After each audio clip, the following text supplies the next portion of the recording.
શિક્ષકગણ, તમામ વાલીઓ અને મારા વાલા મિત્રો, મારું નામ ચાચાપરા કિશન વિભુભાઈ છે. હું 6ઠા ધોરણમાં અભ્યાસ કરું છું.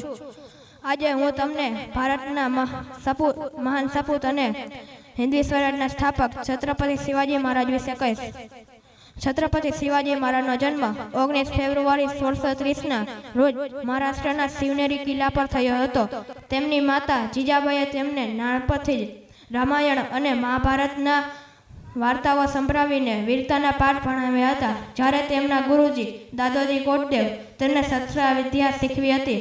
તેઓ એક કુશળ યોદ્ધા તરીકે નહીં પણ એક દયાળુ શાસક પણ હતા. તેઓએ માત્ર 16 વર્ષની નાની ઉંમરે જ તોરણા કિલ્લાને જીતીને હિન્દવી સ્વરાજનો પાયો નાખ્યો હતો. તેઓ તેમની ગેરિલા યુદ્ધ પદ્ધતિ માટે જાણીતા હતા, જેનાથી તેઓ શક્તિશાળી દુશ્મનોને હરાવ્યા હતા. તેઓ સ્ત્રીઓનું ખૂબ સન્માન કરતા અને દરેક ધર્મના લોકો પ્રત્યે આદર રાખતા. તેમને ભારતની નૌકાદળની સ્થાપના કરવા હોવાથી તેમને ભારતના નૌકાદળના પિતા તરીકે ઓળખવામાં આવે છે. આજે આપણે સૌ સાથે બોલે જય ભવાની, જય શિવાજી.